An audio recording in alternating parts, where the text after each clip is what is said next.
Pagi pemirsa, jumpa lagi di Bincang Pagi bersama Kilas Nusantara TV Channel. Pada saat ini saya bersama-sama dengan tokoh pemuda Bapak Purba dan tokoh masyarakat Bapak Sinaga dan Bapak Saragi, pengamat kebijakan publik sekaligus Wali Kota Alira. Selamat pagi Pak Sinaga, Pak Purba, Pak Sinaga. Selamat pagi, Pak Saragi. Selamat pagi. Kepada Pak Saragi, Ya. Pak, tanggal 9 Januari KPU Kota Tebing Tinggi telah mengumumkan dan menetapkan Iman Irdian Saragi dan Mukmin Tambunan sebagai Wali Kota dan Wakil Wali Kota Tebing Tinggi. Akan tetapi Kamis 16 Januari 2025 terjadi ada dua kubu di tubuh DPRD Kota Tebing Tinggi. Ada yang setuju dan ada yang tidak setuju. Bagaimana pendapat Pak? Silakan Pak. Ya, terima kasih. Jadi sebenarnya ya kalau masalah beda pendapat itu wajar ya di DPRD itu di parlemen yang ya. Tetapi alangkah baiknya perbedaan pendapat itu bukan menjadi perpecahan, bahkan berujung kepada ketidakhadiran ya anggota DPRD sejumlah 12 orang ya. Ya, 12 kabarnya orang. 12 orang kabarnya ya. Jadi ini nggak boleh sebenarnya. Karena apa? Karena mereka itu kan sebelum berfungsi sebagai representasi masyarakat, ya, mereka kan sudah dilantik. Kan mereka duluan dilantik ya. Iya. Nah, pada pelantikan itu kan tentu mereka membaca apa ya? Sumpah. Iya, di hadapan tokoh agama ya. Nah, di situ ada semacam pertanggungjawaban moral ya, secara moral. Nah, oleh karena itu boleh berbeda pendapat, boleh berbeda visi ya, tetapi jangan perbedaan pendapat ini menjadi perpecahan. Nah, ini yang kita sangat sesalkan. Namun pun begitu ini tetap berjalan. Ini kita apresiasi ya sebagai DPRD, anggota DPRD yang baru ini ya, begitu. Karena apapun kondisinya ini tetap berjalan rapat paripurna itu. Nah, begitu. Jadi menurut saya itu jangan berlarut masalahnya ya. Karena kalaupun nanti ini berlarut-larut, maka masyarakat sendiri yang akan kecewa. Apa? Karena kan mereka itu kan adalah representasi dari masyarakat. Jadi semua aspirasi masyarakat itu kan nggak mungkin ditampung begitu mentah-mentah, tetapi melalui anggota DPRD itu. Itu Pak Kamil. Kemarin Pak Ratama itu 14 anggota DPRD akhirnya menetapkan bahwa Iman Irdian Saragi beserta dengan Khairil Mukmin Tambunan itu resmi menjadi wali kota dan wakil wali kota Tebing Tinggi. Akan tetapi Pak Ratama 11 anggota dewan yang tidak hadir dalam pengumuman penetapan tersebut. Apakah ada regulasi yang dicederai atau bagaimana? Ya, sudah jelas ya, karena memang rapat paripurna itu sebenarnya dasar hukumnya adalah pasal 160 ayat 2 Undang-Undang Nomor 10 tahun 2016. Itu tentang pemilihan gubernur dan wakilnya, pemilihan wali kota, wakilnya, dan bupati ya. Nah, coba saya sebutkan dulu ya pasalnya. 160A ya. 160A. Ya, ayat 2. Di sana disebut dalam hal DPRD kabupaten kota tidak menyampaikan usulan pengesahan pengangkatan pasangan calon bupati atau wali kota. Nah, terpilih kepada menteri melalui gubernur tentunya dalam jangka waktu 5 hari kerja. 5 hari. Sejak KPU kota menetapkan penetapan pasangan wali kota dan wakil wali kota. Iya. Nah, ini berdasarkan usulan gubernur yang mengesahkan pengangkatan pasangan tersebut. Nah, ini kan sudah regulasinya sudah undang-undang ya, bukan lagi PKPU, bukan lagi Kepres. Jadi kalau hierarki itu kan undang-undang yang di atas ya. Ya lebih tinggi. Terkecuali Undang-Undang Dasar 1945 ya. Oleh karena itu, jika ini dicederai oleh anggota dewan, ini kan kita sungguh apa namanya ya, sungguh sangat prihatin kita. Karena ini undang-undang loh. Lalu kalau nanti undang-undang saja sudah dianggap tidak dihormati, bagaimana lagi dengan perda, bagaimana lagi dengan perwanya, bagaimana lagi dengan tupoksi mereka sebagai legislator. Artinya legislator itu membentuk peraturan, kan begitu Pak Komri. Sedangkan undang-undang saja nggak dipatuhi, apalagi mereka mau membentuk peraturan. Nah, di sini jadi sebenarnya ini yang dicederai. Tapi alangkah baiknya ya, kalau awalnya saja sudah sudah nampak terkesan perpecahan itu, jadi kita pun merasa kurang simpatik ya, kurang apa namanya ya, masyarakat ini sangat tidak memiliki kepercayaan lagi terhadap DPRD, padahal di DPRD ini kan adalah puncak dari segala puncak aspirasi masyarakat. Seperti itu Pak Komri.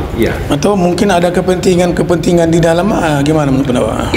Itu maka saya katakan tadi dari awal ya, perbedaan pendapat itu boleh-boleh saja.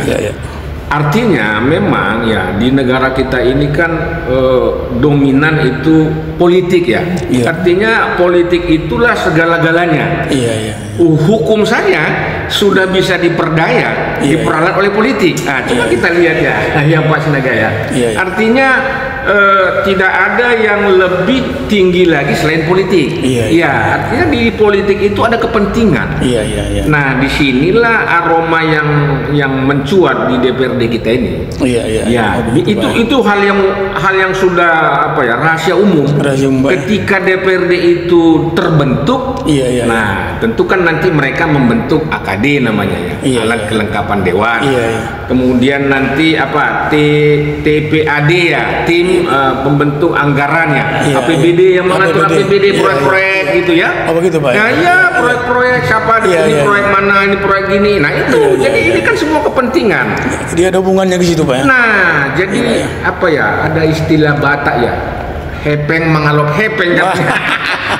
Jadi hepeng mengalop hepeng. Kita sumut Pak, sumut. Kita bicara realistis saja lah ya. Jangan kita bicara yang muluk-muluk kan gitu. Karena memang ya pada intinya semua ini kan kerja ya. Kerja itu harus ada reward, harus ada gaji, harus ada upah kan gitu. Nah, tentu mainnya kan beda. Permainannya kan beda kan gitu. Nah, itu Pak Komri. Pak Purba, Bapak sebagai tokoh pemuda, gimana kacamata Bapak terkait dengan DPRD kemarin?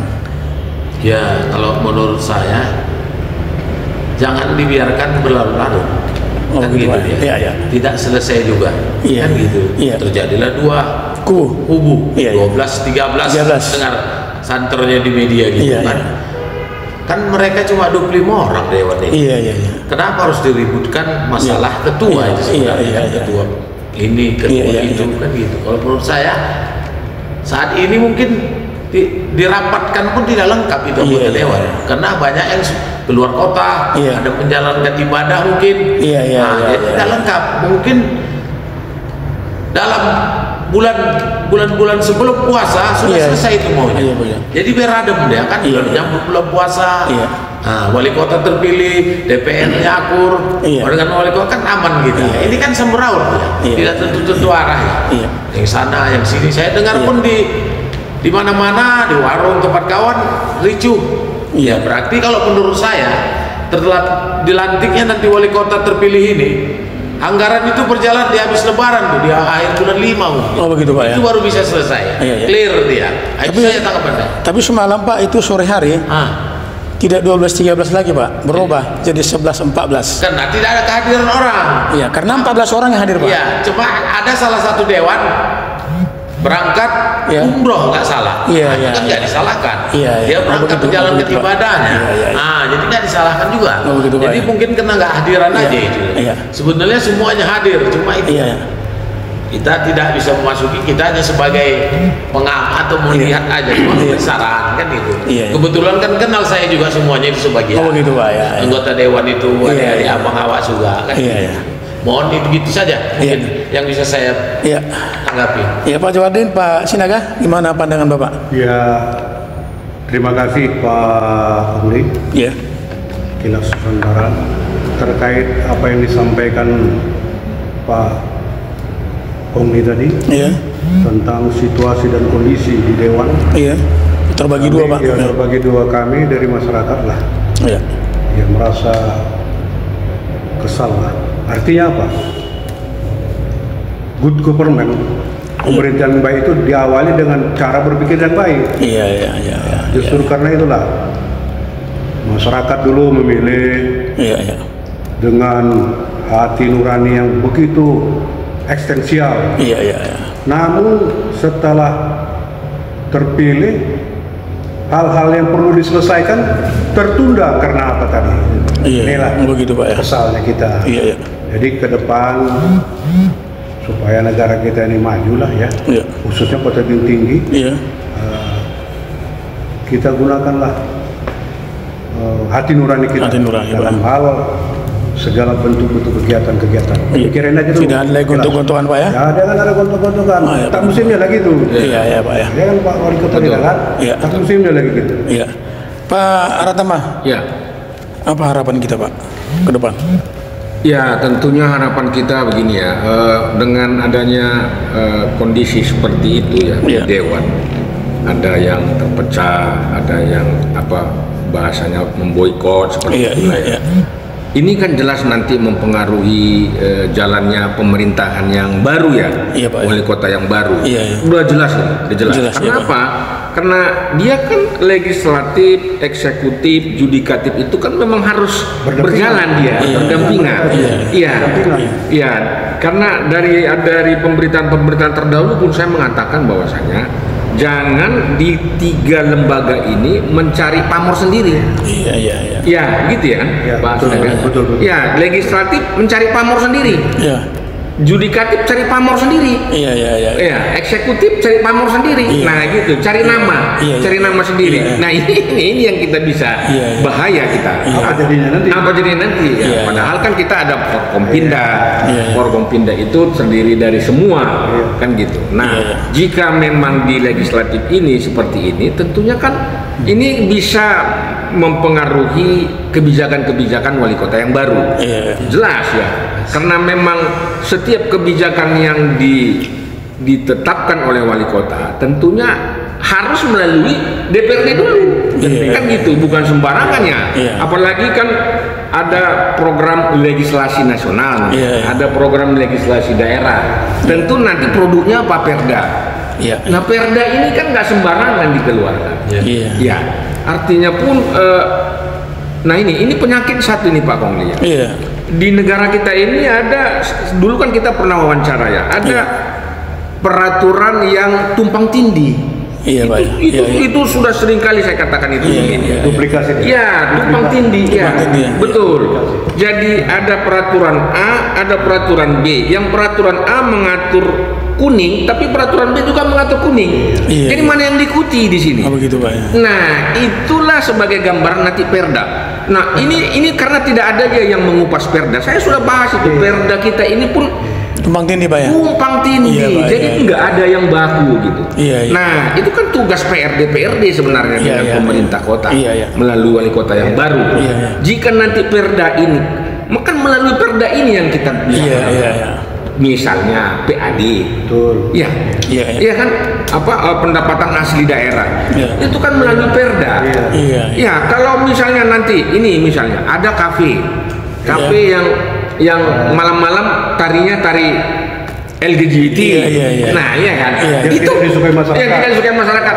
Nah, pertama-tama kita harus ada nggak perdanya, seperti itu kan. Jadi kita jangan ngomong, wah itu kafe nggak bisa, itu kafe jahat, itu kafe gini, tapi perdanya nggak ada. Nah kita kan ngomong abal-abal namanya. Abal-abal. Karena apa? Karena memang sedikit-sedikit di negara ini hukum, tapi alih-alihnya bisa diperdaya oleh politik. Nah seperti tadi itu kafe di jalan dominasi politik. Di jalan mana itu saya nggak tahu. Kita pun orang hukum ini. Kita pun orang hukum kan. Nah masyarakat bilang, orang media bilang, orang politik bilang, wah itu kafe nggak boleh. Yang datang politik bilang, kenapa? Kan belum diatur. Ada nggak regulasinya ke situ? Nah datang yang satu izinnya nggak ada, yang satu OPAD-nya dari situ nggak ada. Alih-alihnya kan kita bicara perda, regulasi, legislasi. Nah kalau tadi anggota dewan saja sudah pecah, satu dengan yang lain sudah tak seiring, bagaimana kita bisa membentuk legislasi perda yang untuk masyarakat Kota Tebing Tinggi? Bagaimana kita bisa membentuk perda supaya PAD Tebing Tinggi bisa didongkrak sedemikian rupa sehingga UMKM bisa berjalan? Ada perda UMKM, ada perda bansos, ada perda iya kan itu yang akhirnya kesejahteraan untuk masyarakat. Nah begitu, jadi marilah nggak usahlah kita kita nggak usah menunjukkan sportif lah, sportif. Selain kita ada pertanggungjawaban moral tadi karena kita sudah dilantik oleh tokoh agama oleh pendeta kalau di Islam Ustaz. Itu adalah sangat yang berharga kalau kita sudah dilantik, apalagi kita sudah menandatangani fakta integritas kan gitu Marilah kita bekerja untuk tebing ini, bagaimana supaya visi misi wali kota bisa kita dukung, dan masyarakat tebing ini bukan lagi seperti berjualan di lapangan Merdeka, digusur-gusur, kan. Lalu pedagangnya bilang, kurang ajar kau, saya cari makan di mana? Apa kau bisa kau biayai aku? Apa kau bisa biayai aku? Padahal cuma itu kan ada aturan. Nggak ada aturannya. Lari-larinya apa? Ujung-ujungnya ke perda. Iya kan? Ujung-ujungnya ke perda semua. Saya sependapat dengan Iya. Lalu perda itu siapa yang memproduksi? Kalau bukan DPRD. Jadi kalau anggotanya saja sudah cekcok, sudah berkecamuk, sudah laga gesek-menggesek, bagaimana lagi kita bisa memikirkan perda yang baik untuk Kota Tebing Tinggi? Padahal wali kotanya punya misi yang bagus, visinya yang bagus. Wali kota kita punya punya harapan, punya pandangan ke depan yang bagus untuk membangun tebing tinggi. Harusnya kita dukung semua. Seperti itu loh, Pak. Jadi pada dasarnya Pak, untuk membangun Kota Tebing Tinggi sesuai dengan visi misi wali kota, eksekutif, legislatif, yudikatif harus bersinergi. Harus sama, harus berkolaborasi lah. Dengan nanti yang kita harapkan masyarakat bisa merasakan. Kan itu ujung-ujungnya kan masyarakat loh Pak Kongdi. Bukan ujung-ujungnya pejabat, bukan memikirkan proyek aku di sana proyek aku di sini jangan ganggu, proyekku di dinas ini jangan ganggu. Itu udah aku panjang. Kan gitu. Berebut proyek Pak Berebut proyek. Artinya begini loh Pak Kongdi. Manusia itu siapa yang nggak mau uang? Kan gitu. Itu omong kosong itu. Tetapi kita harus tahulah ada tata krama, tata cara, kan seperti itu. Apalagi kita sudah disebut sebagai pejabat negara, pejabat pemerintah, dan yang dipercaya masyarakat. Nah, seperti itu Pak Kongdi. Oke, terima kasih Pak Arata Masyarakat. Baik, terima kasih Pak Purba, Pak Sinaga.